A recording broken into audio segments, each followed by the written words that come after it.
Dear students, welcome to the classes of Array Academy. Today we are studying financial statements of a sole proprietorship. The question is from the following balances of a dash, prepare trading account, profit and loss account and balance sheet as on 31st March of the current year. So in the books of a dash नाम दे रखा है नाम भरो trading and profit and loss account for the year ended 31st March year भी दे रखा है year लिखो और डेबिट क्रेडिट दोनों साइड में लिखो पर्टिकुलर अमाउंट दोनों साइड में लिखो। लायबिलिटी साइड से स्टार्ट करने से पहले क्वेश्चन को अच्छी तरह पढ़ लो। आपके सेल्स दे रखा है रिटर्न्स नहीं है तो सेल्स को डायरेक्ट फाइनल कॉलम में लिखो। अगर सेल्स रिटर्न होता है तो अंदर लिख के माइनस करके लिखते हैं। Then comes closing stock. Closing stock 1,43,000 closing stock है आपके बैलेंस शीट के एसेट साइड में और डेबिट साइड में आएगा ओपनिंग स्टॉक 99,450 ओपनिंग स्टॉक दे रखा है आपके क्वेश्चन में। You have been given in question में ओपनिंग स्टॉक ओपनिंग ब्रैकेट में लिखा है और इसके बाद परचेजेस फाइनल कॉलम में क्योंकि परचेज रिटर्न है नहीं होता तो इनर कॉलम में लिखते हैं। आपके इसमें वोजेस भी है and you have this nothing तो आप क्रेडिट साइड टोटल करोगे डेबिट साइड में इसको उतारोगे यहाँ पे आज इट इज। इससे ये तीनों आइटम को ऐड करके इससे माइनस करोगे and you will be finding gross profit carried down. तो ग्रॉस प्रॉफिट कैरिड डाउन 161,450 और यहाँ पे gross profit brought down 161,450 credit side में लिखिए और क्वेश्चन पढ़ने में लिखा है बैड डेट रिकवर्ड।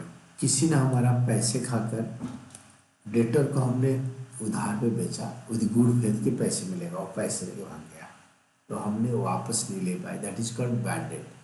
और कुछ सालों के बाद या लास्ट ईयर का इस साल वो पैसे निकाल लिए उसको बोलते हैं बैड डेट रिकवर्ड। जो ऑलरेडी लॉस हो गया था बैड डेट के तौर पे वो रिकवर हो रहा है। देन खर्चा में आएगा हमारा तनख्वाह ऑफिस का फैक्ट्री का वेजेस होता है ऑफिस का सैलरी होता है सारे ऑफिस एक्सपेंस इधर आता है एंड ऑफिस इनकम इधर आता है। Then comes to discount 10,000 to postage अगर कुछ नहीं लिखा है इट इज डेबिट खर्चा। देन बैड डेट हमने गुड फेथ में बेचा था पैसे डूब गया that is bad debt debt became bad. Interest मिला हमने इंटरेस्ट दिया खाली इंटरेस्ट लिखा है तो इंटरेस्ट दिया। Then next one is your insurance का इंश्योरेंस प्रीमियम का खर्चा। देन सेलिंग एक्सपेंसेस सेल करने के टाइम जो खर्चा होता है। देन क्रेडिट साइड टोटल करो डेबिट साइड सेम चीज़ें उतारो यहाँ पे 163,200 इससे ये सारे आइटम ऐड करो डेबिट साइड में प्रॉफिट एंड लॉस अकाउंट का उसको 163,200 से माइनस करके लिखो to net profit carried down here it is 88,730। ये जो बैलेंस शीट बनेगा कैपिटल के साथ ऐड हो बैलेंस शीट बनाओ बैलेंस शीट ऑफ नाम दे रखा है लिखो आजाद ईयर दे रखा है वो भी लिखो।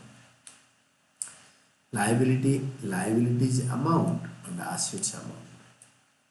तो एसेट साइड में पहले करेंट एसेट में डेटर्स देन आपके क्लोजिंग स्टॉक देन आपके फिक्स्ड एसेट आया फिक्स्ड एसेट के नीचे आप लिखोगे this is furniture sound fittings 161,550 then आपके मशीनरी 1,00,000 देन बिल्डिंग 337,800 ये करेंट एसेट है ये फिक्स्ड एसेट है। अकॉर्डिंग टू परमानेंट ऑर्डर लिखोगे टाली कर दोगे इट इज कमिंग 781,200 और लाइबिलिटी साइड में लिखो करेंट लाइबिलिटी में creditors then long term liabilities and capital headlines main headlines इसके नीचे लोन खाली लोन लिखा है 1,20,000 आप भी लिखो। देन लिखो कैपिटल होता है 4,60,000 आड नेट प्रॉफिट ये जो ऊपर निकाला है हमने नेट प्रॉफिट इसी को यहाँ पे ऐड कर देंगे ऐड करके इन दोनों को फाइनल कॉलम में लिखेंगे यहाँ पे, दैट इज 548,730। इसको लायबिलिटी साइड को टोटल करोगे एंड लायबिलिटी एसेट दोनों साइड इक्वल आ रहा है, तो हमारा आंसर करेक्ट होना चाहिए। And this is all about your answer and explanations.